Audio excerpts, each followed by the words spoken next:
ಹೃದಯದಲ್ಲಿ ಪ್ರೀತಿ ತುಂಬಿದರೆ ವೈರಿಗಳು ಕೂಡ ಸ್ನೇಹಿತರಾಗುತ್ತಾರೆ. ಮನಸ್ಸಿನಲ್ಲಿ ದ್ವೇಷವೇ ತುಂಬಿದರೆ ಸ್ನೇಹಿತರು ಕೂಡ ವೈರಿಗಳಾಗ್ತಾರೆ.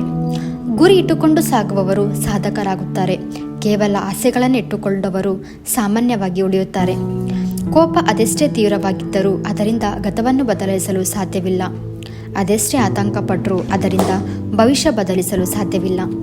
ಸೋಲು ಅಂದರೆ ಜೀವನದ ಅವಿಭಾಜ್ಯ ಅಂಗ. ಸೋಲದೇ ಇದ್ದರೆ ನೀವೆಂದೂ ಕಲಿಯುವುದಿಲ್ಲ. ಕಲಿಯದೇ ಇದ್ದರೆ ನೀವೆಂದೂ ಬದಲಾಗೋದಿಲ್ಲ. ಬದಲಾಗದಿದ್ದರೆ ನಿಂತ ನೀರಾಗಿರ್ತೀರ. ಸೋಲು ಬದುಕಿನ ಅಂತ್ಯ ಅಲ್ಲ, ಅದರಿಂದ ಉತ್ತಮ ಅನುಭವವನ್ನು ಪಡೆಯಬಹುದು. ಜಗತ್ತಿನ ಯಾವ ಶಕ್ತಿಯೂ ನಿಮ್ಮನ್ನು ಅಲುಗಾಡಿಸಲು ಸಾಧ್ಯವಿಲ್ಲ. ನಿಮ್ಮನ್ನು ಯಾವ ರೋಗ ಕೂಡ ನಿಮ್ಮ ಸಮೀಪಕ್ಕೆ ಬರುವುದಿಲ್ಲ. ಭಯ ಬಿಟ್ಟು ನಿಮ್ಮ ಮೇಲೆ ನಿಮಗೆ ನಂಬಿಕೆಯನ್ನು ಬೆಳೆಸಿಕೊಳ್ಳಿ. ನನಗೆ ಏನೂ ಆಗಿಲ್ಲ, ಮುಂದೆ ಏನೂ ಆಗುವುದೇ ಇಲ್ಲ ಎಂಬ ನಂಬಿಕೆಯನ್ನು ಬೆಳೆಸಿಕೊಳ್ಳಿ. ಆಗ ಆರೋಗ್ಯ ಸ್ಥಿರವಾಗಿರುತ್ತದೆ.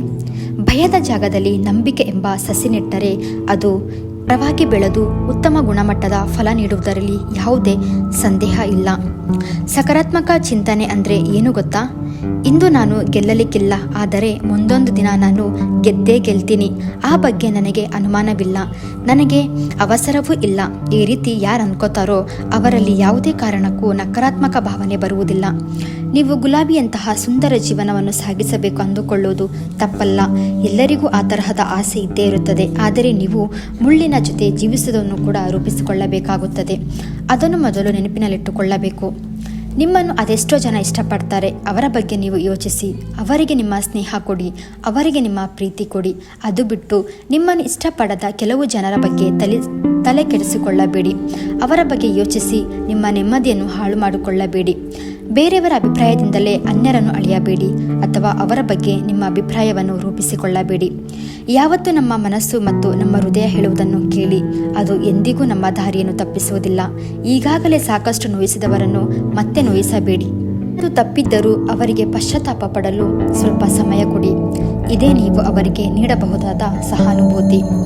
ನಿಮ್ಮ ಆಂತರ್ಯದಲ್ಲಿ ಪ್ರೀತಿ, ವಿಶ್ವಾಸ, ನಂಬಿಕೆಯನ್ನು ಬೆಳೆಸಿಕೊಳ್ಳಿ. ನಿಮ್ಮನ್ನು ನೀವು ಸಂತುಷ್ಟವಾಗಿಟ್ಟುಕೊಳ್ಳುವುದನ್ನು ಕಲಿತರೆ ಎಲ್ಲರೊಂದಿಗೂ ಸಂತೋಷವಾಗಿ ಇರ್ತೀರ. ನಿಮಗೆ ಅದೆಷ್ಟೇ ಕಷ್ಟದ ಪರಿಸ್ಥಿತಿ ಬಂದರೂ ಈ 3 ಸಂದರ್ಭಗಳಲ್ಲಿ ಯಾವತ್ತಿಗೂ ಮೌನವಾಗಿರಿ. ಆಗ ನೋಡಿ, ನಿಮ್ಮ ಜೀವನ ಯಾವತ್ತಿಗೂ ನೆಮ್ಮದಿಯಿಂದ ಕೂಡಿರುತ್ತದೆ. ಮೊದಲನೆಯದು, ನಾನು ಹೇಳಿದ್ದೇ ಸರಿ, ನಾನು ಹೇಳಿದ್ದೇ ನಡಿಬೇಕು ಅಂತ ನಿಮ್ಮ ಮುಂದೆ ಯಾರು ಅತಿ ಬುದ್ಧಿವಂತಿಕೆಯನ್ನು ತೋರಿಸ್ತಾರೋ ಆ ಸಮಯದಲ್ಲಿ ಯಾವಾಗಲೂ ನೀವು ಮೌನವಾಗಿರಿ. ಹೌದು, ನಾನೇ ಸರಿ, ನಂದೇ ಸರಿ, ನಾನು ಹೇಳಿದ್ದೇ ಸರಿ ಅಂತ ಯಾರು ವಾದ ಮಾಡ್ತಿರ್ತಾರೋ ಅವರ ಜೊತೆ ವಾದಕ್ಕಿಳಿಯುವುದು ಮೂರ್ಖತನದ ಲಕ್ಷಣ. ಬದಲಾಗಿ ನೀವು ಆ ಸಂದರ್ಭದಲ್ಲಿ ಮೌನವಾಗಿರಿ. ನಂತರ ಕಾದು ನೋಡಿ, ಅವರೇ ನಿಮ್ಮ ಜೊತೆ ಬಂದು ಸಹಕರಿಸ್ತಾರೆ. ಇನ್ನು ಎರಡನೆಯದು, ನಿಮ್ಮ ಮನೆಯಲ್ಲಿ ಯಾವಾಗಲಾದರೂ ಜಗಳ ಆದರೆ ಆ ಸಂದರ್ಭದಲ್ಲಿ ನೀವು ಮೌನವಾಗಿರುವುದನ್ನು ಕಲಿತುಕೊಳ್ಳಬೇಕು. ಹೌದು, ಏಕಾಂತದಲ್ಲಿದ್ದಾಗ ಮತ್ತು ಸುಮ್ಮನೆ ಕುಳಿತಾಗ ಆಶಾವಾದಿ ವಿಚಾರಗಳನ್ನು ಮಾತ್ರ ಯೋಚಿಸಬೇಕು. ದುರಾಲೋಚನೆಗೆ ಅವಕಾಶ ಕೊಟ್ಟರೆ ನಿಮಗೆ ತಿಳಿಯದೆ ಅವು ನಿಮ್ಮ ವರ್ತನೆಯಲ್ಲೂ ಕಾಣಿಸಿಕೊಳ್ಳುವುದಕ್ಕೆ ಆರಂಭವಾಗುತ್ತೆ. ಇನ್ನು ಮೂರನೆಯದು ಯಾವುದು ಅಂದರೆ, ಯಾರೇ ನಿಮ್ಮನ್ನು ಟೀಕೆ ಮಾಡ್ತಾ ಇದ್ರೂ ಆ ಸಂದರ್ಭದಲ್ಲಿ ನೀವು ಮೌನವಾಗಿರಬೇಕು. ನೀವು ನಡೆಯುವ ದಿಕ್ಕು ಬದಲಿಸದೇ ಇದ್ದರೆ ನೀವು ಹೋಗುವ ದಾರಿ ಬಹುಬೇಗ ಮುಗಿದು ಹೋಗುತ್ತದೆ. ಹೊಸತನ ಹುಡುಕುವ ಮತ್ತು ಕಲಿಯುವ ಹುಮ್ಮಸ್ಸು ಹೋಗಿಬಿಡುತ್ತೆ. ಕೈಲಾಗದು ಎಂದು ಹಿಂದೆ ಸರಿಯುವುದೇ ನಮ್ಮ ಅತಿದೊಡ್ಡ ದೌರ್ಬಲ್ಯ. ಮತ್ತೊಮ್ಮೆ ಪ್ರಯತ್ನಿಸಬೇಕು ಎಂಬ ಛಲವೇ ಯಶಸ್ಸಿಗೆ ನಿಶ್ಚಿತ ಮಾರ್ಗ ತೋರುತ್ತದೆ. ಕೊನೆಗೆ ಒಂದು ಮಾತು, ಕಷ್ಟ ಬಂದಾಗ ಕುಗ್ಗಬೇಡ, ಧೈರ್ಯದಿಂದ ಎದುರಿಸಿ.